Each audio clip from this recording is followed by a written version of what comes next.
Welcome back to Outdoors with Larry Ray on ESPN 790 AM. Brought to you proudly by Sportsman's Warehouse and the Tennessee Wildlife Resources Agency. Hey, welcome back to Outdoors with Larry Ray. We're going to continue this conversation. Just happens to hit. I know it's January the 25th, and I'm talking fishing.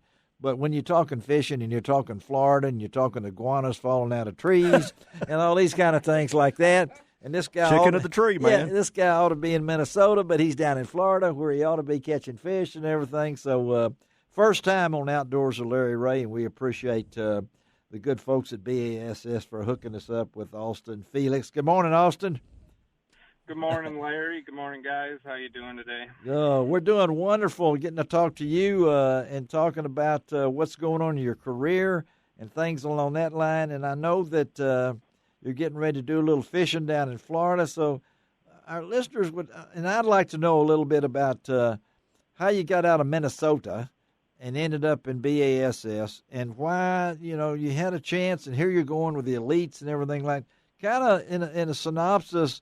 Are you living your dream? Oh, absolutely. I mean, dreams always chasing and never seem to find the finish line. But right now, I can't think of a better place to be than the Elite Series.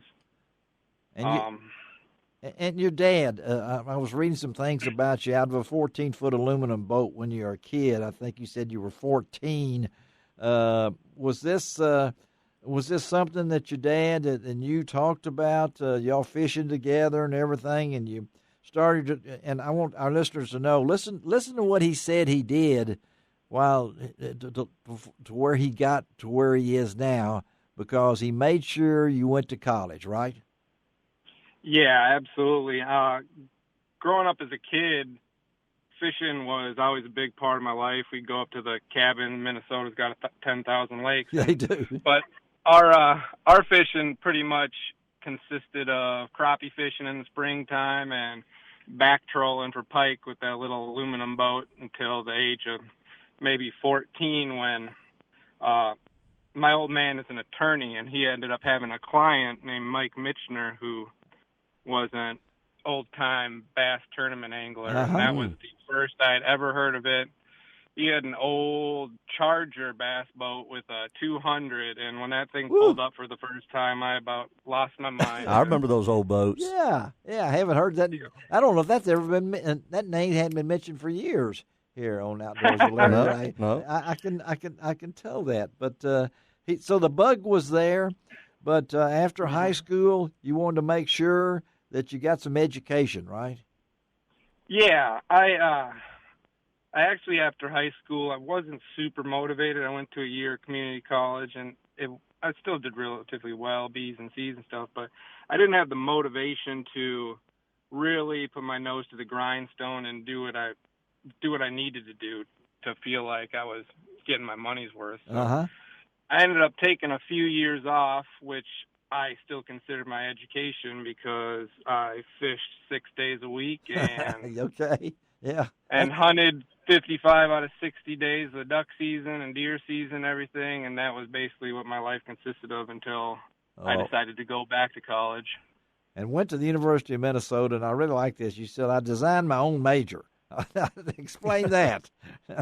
Yeah, going back as late as I did, there wasn't really a specific college avenue for what I wanted to do, and I talked to some of the different college advisors, and they thought that my best avenue would be this College of Continuing Education, where essentially I could take the best parts from the business school and for the School of Natural Resources and stuff, and I can combine them together and create my own major because essentially I knew I wanted to fish at that point. Oh, I wished I had those ideas when I was your age. My majors were determined. I was mostly minors. Right, absolutely. When you get in that. And again, we're talking to Austin Felix out of Minnesota, who is part of the Elite Series as a bass angler and getting ready to compete down in South Florida. And I know that you made sure to include public speaking, entrepreneurship, and marketing when you were in there. But college fishing, what did that teach you? Honestly, I would not be here if it weren't for college fishing, and it's not even the reasons you think. Like, I made a ton of friends all over the country and made a bunch of connections. I've got buddies that I stay with when I'm traveling, but it wasn't even that. Before I started college fishing, I was really immersed in the local/regional tournament scene, like Lake Minnetonka and stuff. And I fished a ton of tournaments around the house. And I had got this false impression in my head that in order for me to do well across the country, I would have to have the same amount of local knowledge there that I do back home. Because back home you're fishing against 50 of the best sticks in the state. They all know every rock pile, every little secret cubby on every lake. And for some reason, I got it into my mind that all these Elite Series pros go to all these lakes and they just have so much knowledge that they know all that secret little tidbit information for all the lakes. And traveling around college fishing made it, without entry fees, it allowed me to travel the country and fish different areas. I had to go to Kentucky Lake for a ledge fishing tournament. We had to go to Detroit River for an all smallmouth derby. Fished several different tournaments down in South Carolina and Georgia on Blueback Lake. So I got this crash course in different states.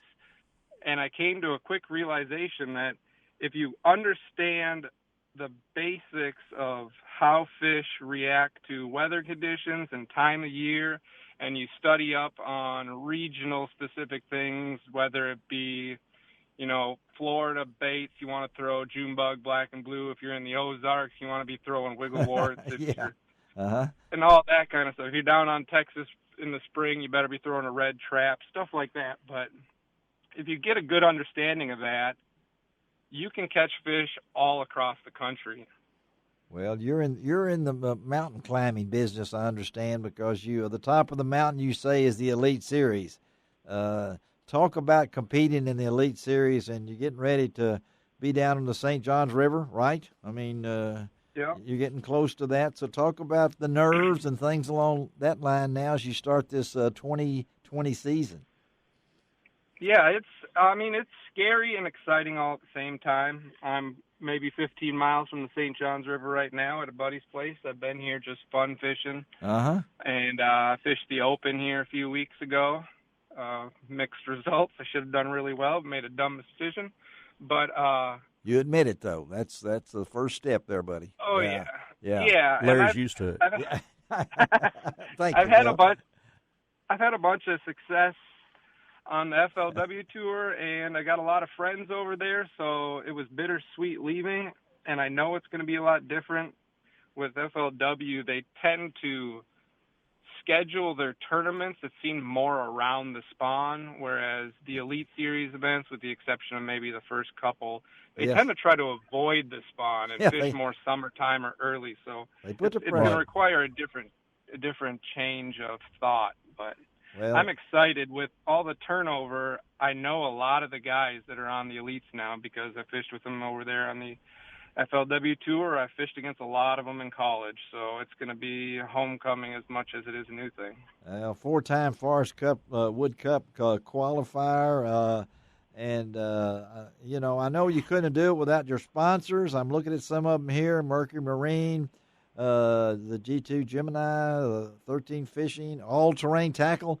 Those guys have come forward for you, but you can never take away that you were in the Forest Wood Cup, and I want to say that right now because our friend and beloved man Forrest Wood is having some health issues over in Arkansas, and our prayers go out to Forrest and Miss Nina over there as they deal with him to have that name. But at the same time, I know this is the first of what could be a great year for you, man. We hope you that success, and thank you for taking time to be with us on Outdoors with Larry Ray. And, hey, man, we got your number now. We know where to find you, okay? Work that iguana pattern, man. Yeah, what? That iguana pattern. That's the main thing. Hey, buddy, thank you for being with us, okay, Austin? Hit me up anytime. I like that. Hit me up. We will. Thank you, buddy. Particularly after he wins a lot of money. I think you can dead stick an iguana in these cold fronts. Did you hear what he said, Austin? You can dead stick. Yeah, let's don't worry about that. Go catch him, buddy, okay? We'll talk to you. All right, thank you. All right, Austin Felix. Stepping out of the FLW and going to the Elite Series, and all I can think about is iguanas now. Cooksy's got me. You're wanting to eat one, aren't you? I would like to, wild game dinners. I'll see if I can get some shipped up to us. You will? Yeah. All right, it's March the 7th is my wild game dinner. I'll see if we can. Iguana on a stick. I guess that would be what it. Think about Forrest Gump. What was we got fried iguana, barbecued iguana. Oh man, iguana. All I can see salad. Is I don't want the foot. Okay, when we used to have wild game dinners, we'd always have 2 raccoons. It was, and I like raccoons if they're cooked right. If they're done right, we always made sure one foot was hanging out, so you wouldn't know it wasn't a cat. We always made sure that one foot was out there. Why is anybody worried about that? Oh, I don't know either. I don't have any. Another invasive species. Another invasive. You're talking about vanishing paradise there. Come on now. Hey, even Audubon wants cats gone. They do, won't they? Yeah. Killing billions of birds. That's the biggest problem with our songbird population. Don't get me on that either. So I got a lot of cat lovers out there. Okay. I'm a cat lover. Have 2 of them. You have 2 of them? They don't go outside. Oh, they don't? They don't belong outside in our ecosystem. No, so they're inside. Period. That's another segment on next month's show with Bill Cooksey. The best thing about coyotes, they love cats too. Oh my! I don't know how to end this segment. I mean, we're stuck here, Shelby. Come on, let's take us away. He's done. All right, I think stick a fork in him. The iguana is done. We'll be right back on Outdoors with Larry Ray. I think we're getting wound up here. What are we down to, Shelby? Oh, one more to go. Right? Oh, this is fast. We'll be right back. I hope.